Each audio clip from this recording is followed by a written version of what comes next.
right. Hello All and right. welcome to another episode of the Douglasville Impact Community Podcast. I'm Jason Post, and we're joined today by a couple of regulars and somebody new. Joining us, we got Chris Dixon, our webmaster, joining us today.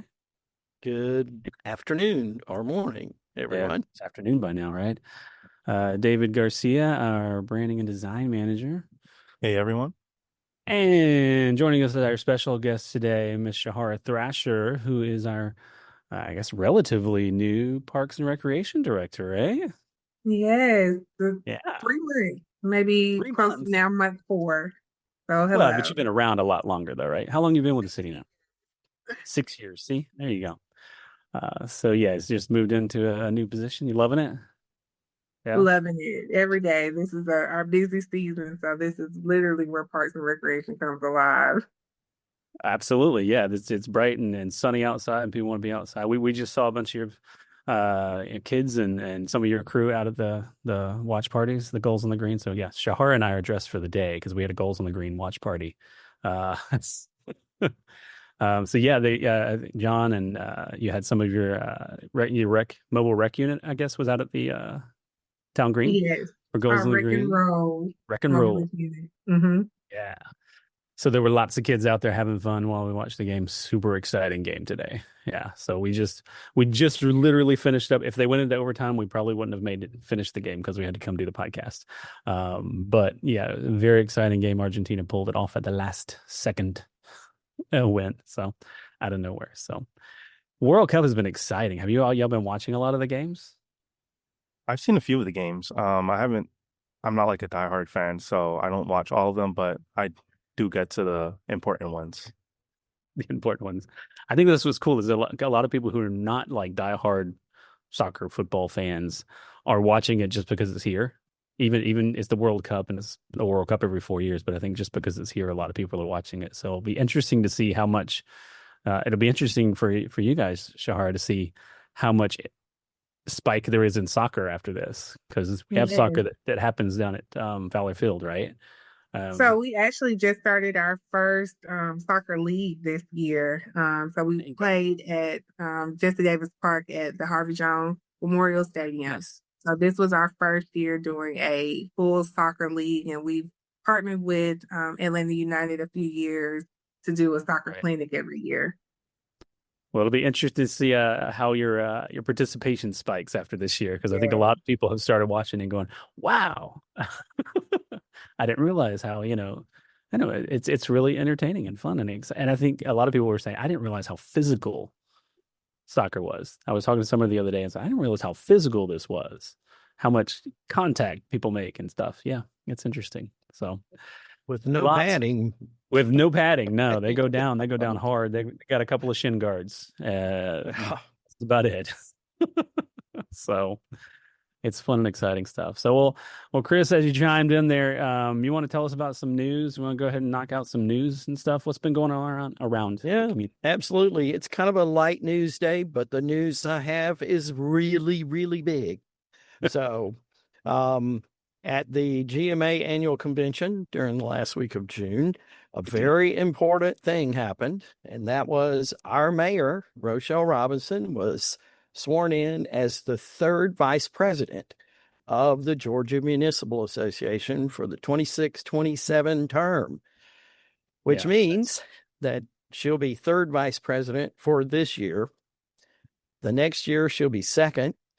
The year after that, she'll be first. And then in 2029, she will be the president of the Georgia Municipal Association. Really big news. Yeah, that's awesome. And a very important job. Yeah, and it's not like it's not like your typical vice president. You think of vice presidents, they don't necessarily do anything, and I think, and especially when you have like three of them, right? So there are three different vice presidents, but the way GMA works it, so you're in that position and you're serving for like 4 or 5 years because you're in those different vice president roles, and then you're serving as president, and then they have an outgoing president, which is also they're not just titles; they've got different things that they're in charge of, I guess. So. Mayor Robinson, I think this year will, as the third vice president, she'll be like the chair of, I think, Georgia Cities Week, if I read it correctly. That's right. So there's a lot of different things as third vice president that she will be spearheading and kind of helping to advocate for and stuff for cities. And then when she moves up to second vice president, there'll be a whole different set of things and requirements. So not only is it a neat experience, a great experience for her to continue to advocate for Douglasville at that statewide level, but it gets us more involved and kind of understand how cities are working all over the state. And continuing to know what's happening in other cities. What are other cities struggling with? What are other cities, innovating and doing, and bringing those ideas back to Douglasville. So serving at those statewide bodies are really helpful for us on a local level. So, and she does a good job with that. So yeah, that is big news. And that's big, not just for Mayor Robinson, but for Douglasville as a whole. So very cool stuff. So yeah. And then the next thing is that the fencing is still around the old city hall, and hopefully you can start seeing some work being done here in the next couple of days or weeks. And just want everybody to make sure they know that all the businesses downtown in that area are open and you can get to them without any trouble. The only little thing that's closed off is the little bitty alleyway that used to go from Church Street to the back there behind Fabiano's. So yeah, the little is closed alley. off. Yeah. Yeah. But yeah, I think the goal is to keep everything open, even the back alley, Plaza West, I think it is. The goal is to keep it open as much as possible. They may have to close it briefly when they're doing something in the area and then open it back up, but not for any long terms. But yeah, the fencing is up. I think demolition has actually started. A lot of that will start inside, so you might not see it. But they are currently demoing the interiors in the building, and you'll probably start seeing walls coming down soon as well. So they're going to move pretty quickly once they start the demo process. So it's exciting, but it's, it is a construction zone. So the fencing's there for a reason. So it's exciting to watch the progress, but watch it from the other side of the fence. Yeah, you can see it from the parking deck side of the road. Yes. You can see things going on. Absolutely. Yeah. So that's also and that's it for news. Yeah, definitely. Well, that's good news. All right, so glad to be back again. Always good to have you back to report the news. It doesn't have to be a lot of news. It's this quality, not quantity, right? Yeah. Yes. So, all right, and then David, you're gonna talk about some upcoming events that are fun and exciting happening in the area. Yep, sure will. Well, before we get to the upcoming events, we just wrapped up our 4th of July parade. That's so right. That was a ton of fun. I was out there Saturday filming on my little camera, walking around. I love seeing all warm? those. Yeah, you're able to stay warm out there. That's a little bit of an understatement. It was a little warm Saturday.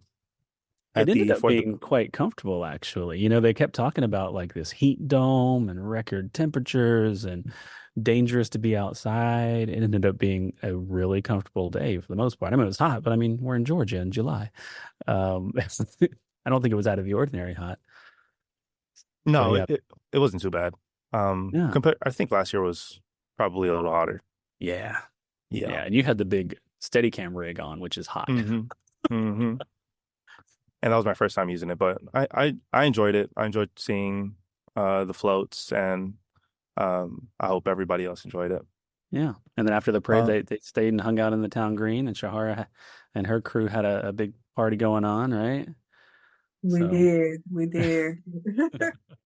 And so about 9:30, the fireworks went off. We shoot from West Pines. So there were still some people at the town green watching some fireworks and listening to the fireworks. Yes, but I know a lot of churches and businesses around. I even went to Quick Trip, and there were some people at Quick Trip. So a lot of businesses and churches look forward to hosting events on the 4th for the fireworks show. And it's a real, and the parks kind of puts that on. They put on the fireworks show. So a round of applause for the parks, because for many, many years, they've done an amazing fireworks show. And it's shot from West Pines. And I don't think people kind of think about the number of people that are just kind of around watching. But like you said, every parking lot. I mean, the mall parking lot fills up, the Sam's and Walmart parking lots fill up, and all those churches in the vicinity fill up. So I mean, if you look at it, I mean, there's probably 10 to 20,000 people in that radius that are kind of gathered, which is an amazing number to think to watch the fireworks, which is more people than we could fit anywhere. So I mean, it's an amazing show, and people turn out for it and have a good time. So yeah, that is definitely a highlight of the day is the fireworks show. Yeah. Yeah, that was a ton of fun. We Yeah. talked about it earlier, but we've got one last Goals on the Green this summer. That's July 15th at 3 p.m. There's going to be food trucks. It'll be streamed. We'll be streaming the game live on the big screens down at the town green. Splash pad will be on, and more stuff that you could, do recreationally over there. So obviously there's playground at the town green. And yeah, just come down, see the last Goes on the Green. That's on July 15th. We No also idea have, who'd be playing yet. That's one of the semifinal games, I think. So I don't think we know yet. I think as I was just trying to look up, it's going to be the winner of one of the quarterfinals and then a winner of either Norway or England, I think, maybe playing each other. So we don't know yet, but we know it's going to be a good game because that's the semifinal game, I think. So that'd be a big one. it's going to be a big one. And then farmers market that also takes place at the town green. That is every Tuesday from 3 to 6:30. So come on down, support local farmers and vendors.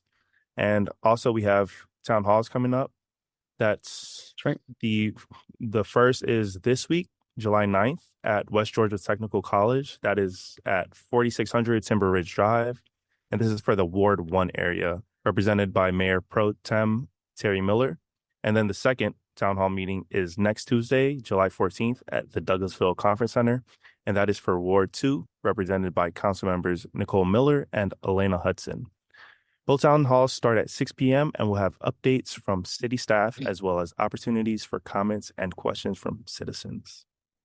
Yeah. And that's always a good time. So yeah, events. turn out for the town halls. If you got questions about anything going on in and around Douglasville, whether it's in that exact ward or not, yeah, that's a good time to show up. If you got questions about City Hall, we're going to be talking about City Hall, about the project, about the timelines, construction, things like that. We'll talk about upcoming events and activities. We'll probably talk about road paving projects if you're curious about what's happening in your area, in your ward, and all kinds of things. So that's your chance to show up and ask whatever questions you might have. We'll have staff there. We'll have council representatives there. So yeah, that's the opportunity. So good stuff. And that's just over the next couple of weeks, right? There's always a lot going on. And a lot of times that's the fault of Miss Thrasher. Because there is always stuff going on in our parks. You guys have constantly got stuff going on, whether it's events or athletics and programs and stuff, building brand new parks, opening brand new parks and renovating brand new parks. So let's just talk a little bit about you guys and the Parks Department as a whole, because you guys are an award-winning gold medal Parks Department, and you are a CAPRA certified Parks Department. So let's start off for the people who aren't aware what those things mean. What does it mean to be the CAPRA certified, and what does it mean to be a gold medal winning Parks and Recreation Department?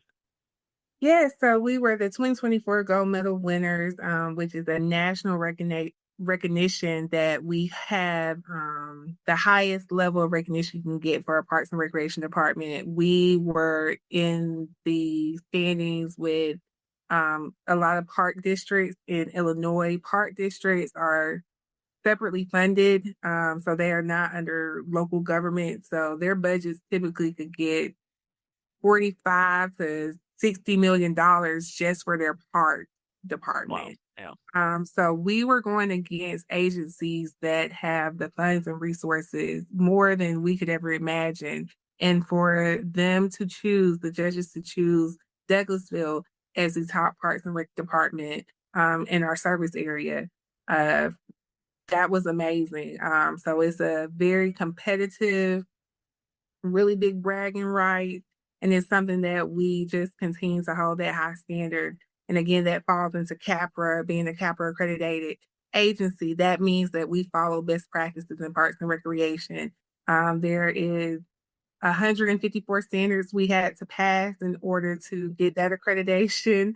And it's not just a written work. You have to show proof of the work that you're doing. So when you're saying your staff is being trained on certain things, you have to show the agenda, the PowerPoint, the sign-in sheets. You have to show that you're actually ingraining CAPA accreditation standards in your practices every single day. So, it's our concussion trainings, our coaches, a code of conduct, all of those things, making sure we're doing background checks on all our volunteers.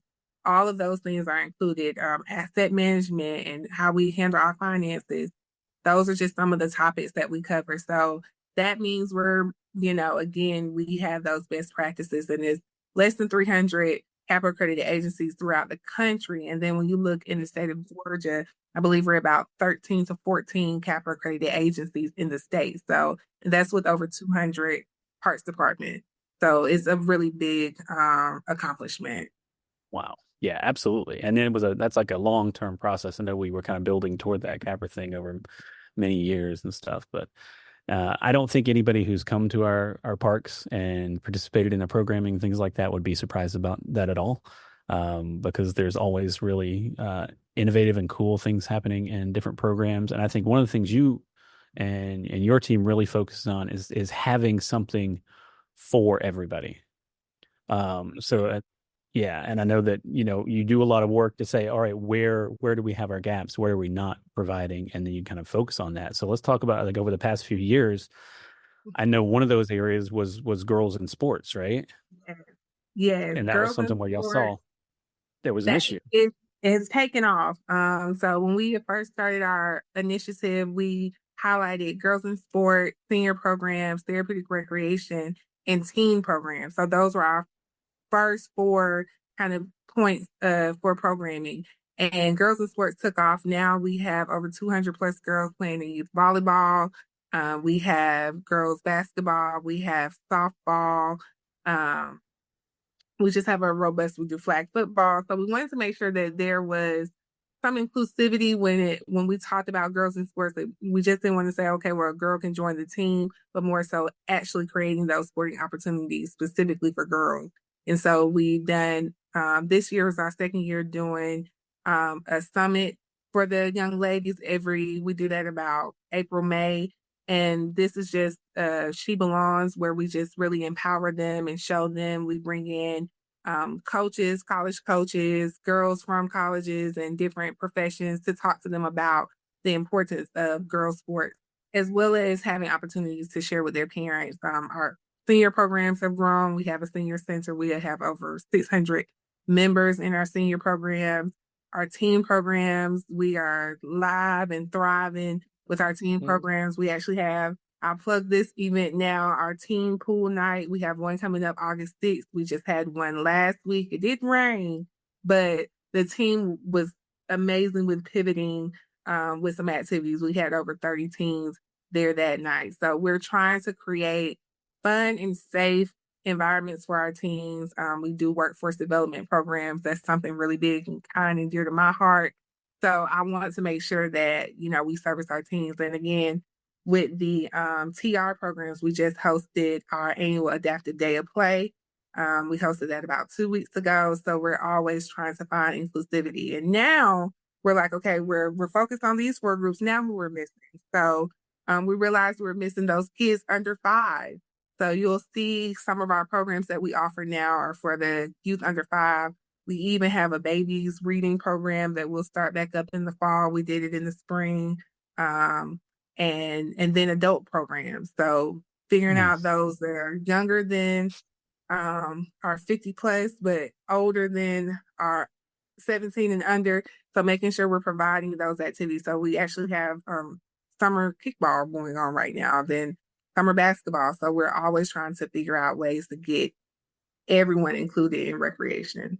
That's awesome. Yeah, I've seen like going to parks with my kids growing up playing soccer. I've seen some of those kickball leagues. They've got like some adult kickball leagues and different things, and they're like serious. They're showing up to play kickball like it's, the World Cup. It's insane. and they have to go to work Yeah. on Monday. So amazing to them. Absolutely, yeah. It's crazy. So you mentioned like the therapeutic recreation, which I think is amazing, all the stuff that you can do with the therapeutic recreation. I know that back in the day, you can kind of see back behind Shahara Hunter Park there. We had one of the first fields back in the day. I guess it was League of Stars. That program was one of the first in the area. I think it was one of the first early ones in the state that had that accessible field to be able to have that baseball program, um, therapeutic recreation program. But that was just that one program. And since then, you guys have expanded that not to just a single baseball league, but you guys do all kinds of programming now targeted about Yes. that, right?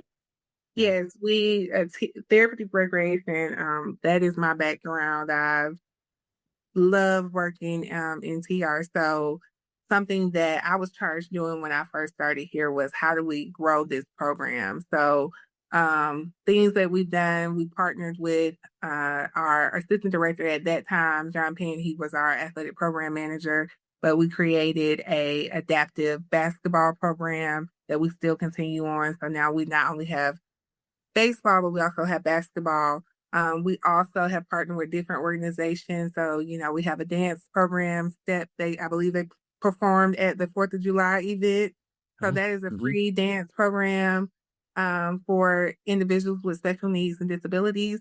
And then also we partner with Calculated Pathways, and they have provided some additional programs. They do kind of like a half day summer camp during the summertime, and then they do some additional monthly events. We just hosted we do an annual dance every year, and our coordinator, she switched it up this year, and we actually did a sneaker ball, which was an amazing turnout. And I told the team, I said, if the music is going, the party will never end. They were like, yeah, no one wanted to leave. So it was a really good time. They had a really good time. So I know that will be another annual event that we continue. So we're always trying to find ways to increase our impact in therapeutic recreation and the programs that we can provide. It's awesome. Yeah. The sneaker balls are super popular amongst a bunch of your different areas because I know that so my wife teaches some fitness classes over at LA Fitness, and a lot of the ladies in her class talk about a lot of y'all's programming, and they go to the sneaker balls. They're part of your active adult programming, and they, yeah, when that sneaker ball's coming, they're prepping for it and they're talking about their shoes. Period. Yeah, they're serious. They love it though. So talking about the senior program, and I know you mentioned the senior programming that you guys have expanded, as well as the girls in sports and all the other things that you're doing. Now you've been here for 6 years. We know that it's been a couple of years now since we've, well, I guess maybe last year we officially reopened the renovated Jesse Davis Park, right? So how important was the renovation of that park to you guys being able to target those different areas and those programmings and expand those? It really allows us to have a park that has full inclusivity of all services that we just mentioned. There's literally something for everyone at Jesse Davis Park. We have the senior center, which is accessible. We do education classes, fitness classes. You can come between Monday through Friday from 8 to 5, get your membership. It's free for City of Douglasville residents. It's $30 for non-city residents. And you have full access. That access gives you opportunity to do all those programs I mentioned. On Wednesdays, we do water aerobics. Our aquatic center, our pool is busy all day. We're open Tuesday through Sunday from 12 to 6 p.m. So, if you're not interested in the senior programs, you can come down to the pool. We have a basketball court, indoor and outdoor. We have a indoor and outdoor walking track. So whatever your fitness desires you want to go outside and walk, or you want to stay cool, you can do that. We have a fitness center.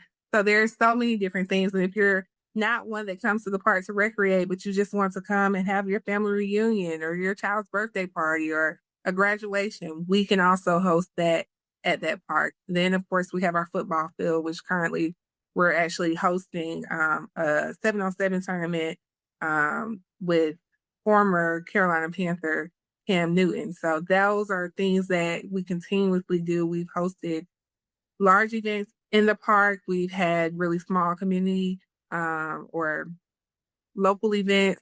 Mhm. We've also did the farmers market last year. I think the farmers market was hosted a couple times at the park. So we're always trying. Jesse Davis has literally become one of our staple parks in the community and accessible again with all the amenities it has. We get calls all the time from residents just thanking us or just wanting to commend our team for how clean they keep it. And that's our goal. We want to make sure that the park remains very safe, clean, and accessible to all. Yeah, and I think it's become kind of the heart of that community over there, the New Horizons community. It sits right in the middle of everything, so it's kind of the central point for everybody to gather, which is great and amazing. And the football field you mentioned, you got completely new turf and stuff on the field with the renovation, right? So that allows you to host all of those things. I think before the renovation, we were pretty much just wearing down the grass, right? Because there was so Mhm. much happening. The Douglas County Tiger Cubs still play out of they were playing out Yes. of there, right? Yeah. And they were, I mean, they're there most of the time, so Mhm. between the Tiger Cubs and all the other programming, you almost have to have artificial turf just to so it doesn't kill the grass because you're programming all year round. Absolutely. The turf field has allowed for us to expand our services to not just offer football via the Tiger Cubs, but now we're hosting we have flag football, we have the soccer program. So we've been able to increase our sports services because of the artificial turf. We also, from an event standpoint, this year we hosted the Easter egg hunt on the artificial turf football field, and it was an amazing turnout. We had a lot of space, so I believe this is now going to be our annual space for the Easter egg hunt. So it is an opportunity, like you mentioned, Jason, for us to just expand our services and what we provide with the artificial turf football field. Yeah. And it's a beautiful park in general. So Hunter Park is beautiful. The new Jesse Davis is beautiful. You guys are you still in the process of doing the Fowler Field renovations? Is that still going? We are almost there. So be on the lookout for information in this fall, winter about the reopening of Fowlerfield Park, but we are very close to being done. There are, we wanted to expand the walking track and the amenities at that park as well. A lot of people ask about Fowlerfield because we had the Perk Your Park grant, and so a lot of residents kept trying to figure out when we were going to start, but we try to keep one park down at a time. So Jesse Yeah. Davis had to reopen for Fowlerfield to begin. So now it's closed, and once renovations are completed, we welcome the public to come back out and enjoy that park. Nice. Very nice. I thought it'll be really cool still. So all right, so we've covered we got Hunter Park, we got Jesse Davis Park, we got Fowler Field. Those are kind of your athletic parks, right?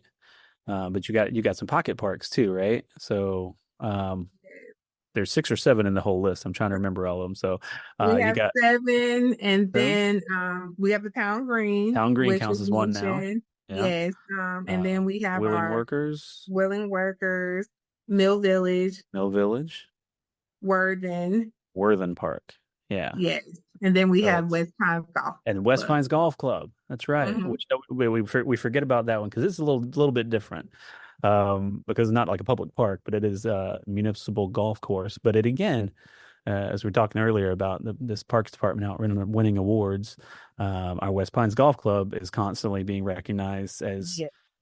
an award-winning golf course. Not just Yes. not just a municipal award-winning municipal golf course, which it is. It's like one of the best municipal golf courses out there, but it gets recognized just as a good golf course in general, right? The standard is very high at that golf course. We want to make sure that the members that visit that golf course won't even recognize that it's not a privately owned golf Yeah, course. They have a full experience as any other golf course that's locally owned and operated throughout the county and neighboring areas. So the work that that team has done over there with our operations, our general manager, Mr. Cartwright, as well as his team from a maintenance standpoint and operational standpoint, they are best of the best. And so we yeah. have had record numbers this year again when it comes to our sales and our play. We have some programs over there too. One program that I love to announce is the 9 and Wine for ladies that if you're a beginner or you just want to socialize or you're a professional, it's a really good social opportunities, and they have that program Mondays, I believe at 5 p.m. So stop by, and they also have some clinics and classes, and you can also get golf lessons. So just visit West Palms and see what all the hype is about. Yeah, it's really cool. It's a really nice golf course. Yeah. Well, that is, like I said, you got so much going on and you got so many parks, that we've got a little bit everywhere. We've got athletic parks, we've got passive parks. If you want to get out and walk on a trail, if you want to walk through the woods, you want to walk around a kind of a more of a walking track, we got options everywhere. But what else is coming? You guys, we're constantly planning new things, right? So what's in the future? What's in the future for our parks? We can tease a little bit that people might get excited about. One of the biggest things that we have done is, again, trying to bring connectivity throughout our park. So for the next few years, you'll always hear something about trails mentioned.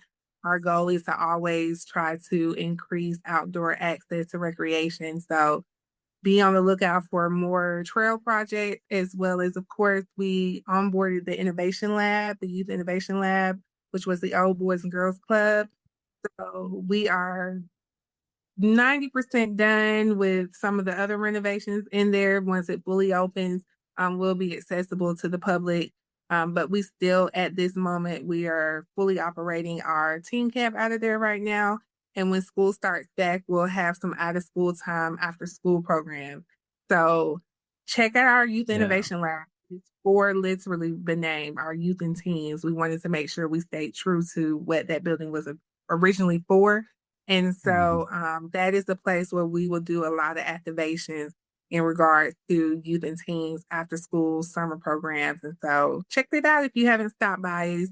It's open. Again, our teen camp is there right now, but you can always check it out and stop by and see what programs that we offer in that facility. Yeah, and that's a really cool story in general because the Boys and Girls Club was a part of this community for years and years and years and years, and they operated and provided that service to the community. And it was sad that location had to close, but you and your team stepped up and said, "Hey, that's leaving a gap in service to our community. So how can we step in and kind of, you can't necessarily do exactly what the Boys and Girls Club was doing, but you can do pretty close. So I think it's just amazing how you guys stepped up and said, hey, this is a need for the community. It was doing an important job serving our community. It needs to continue to be done. So you have found a way to do it in an amazing, cool way, and using it to connect. Like I said, you said teens was one of those target audiences you need to connect with more, right? So always thinking. I know you had some, and you mentioned the out of school camp. What is always amazing to me is our parks department.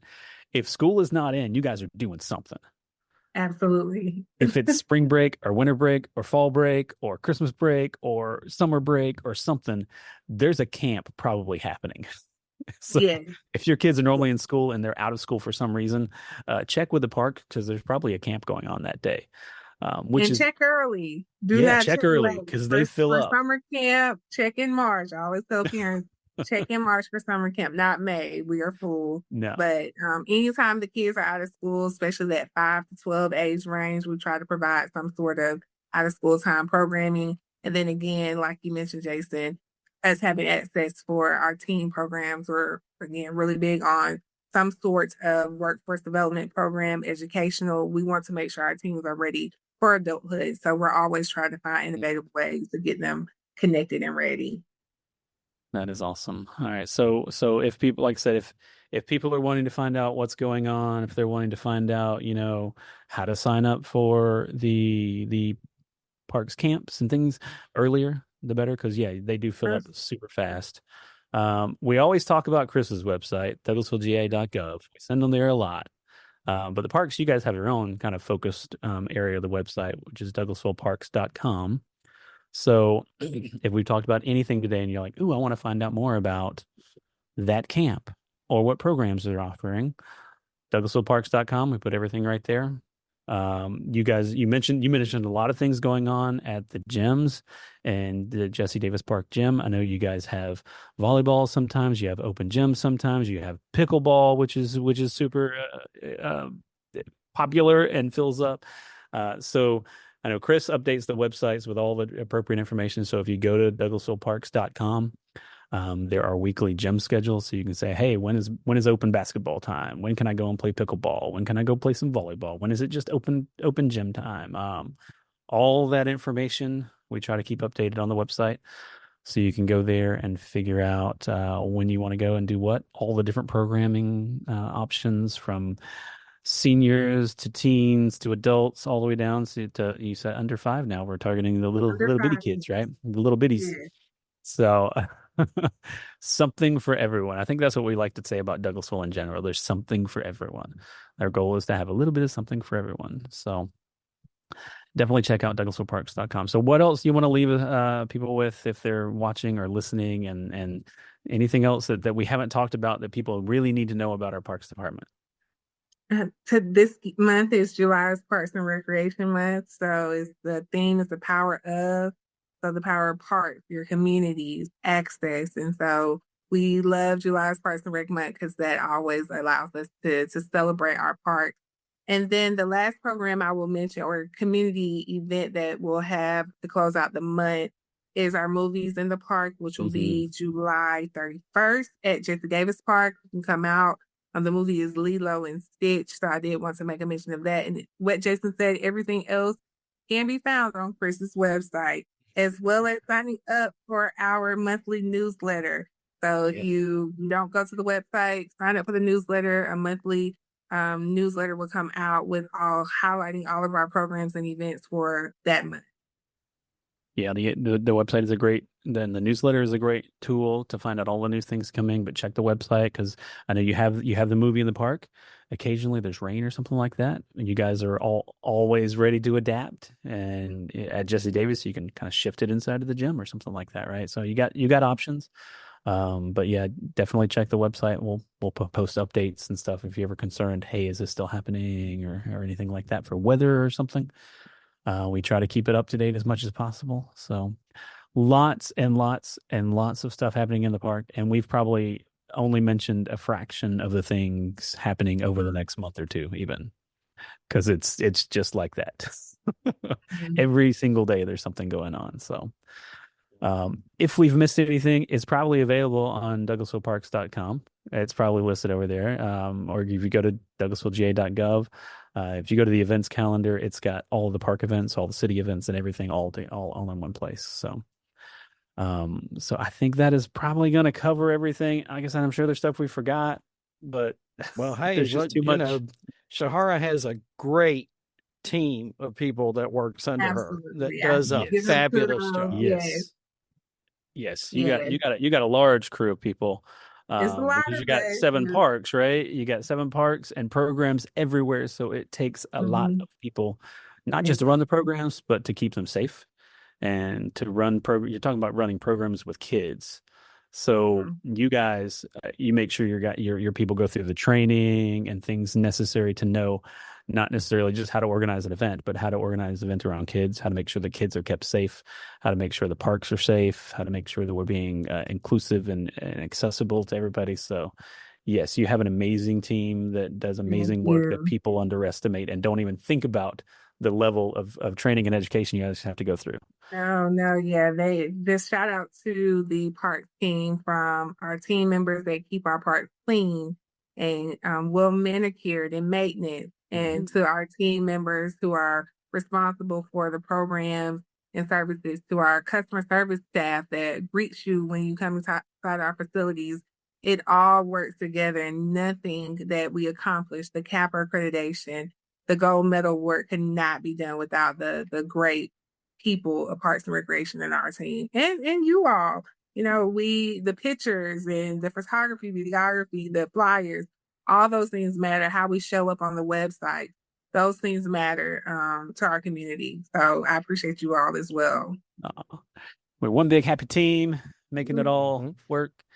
And we'll make sure everybody's in jerseys next time for our one big happy team. Awesome. Well, thank you, Shahara, again for joining us today and telling us all about parks, recreation, and all that's going on to keep our community active and healthy and having some fun. Thanks to David and Chris as well for joining us today. And shout out to producer Steve in the background, making this all work with our podcast and making it all happen. So thank you to everybody on the team. Thank you to you all for watching and listening. And we will see you next time on Douglasville Impact. All right. Thanks, everybody. Bye. Bye.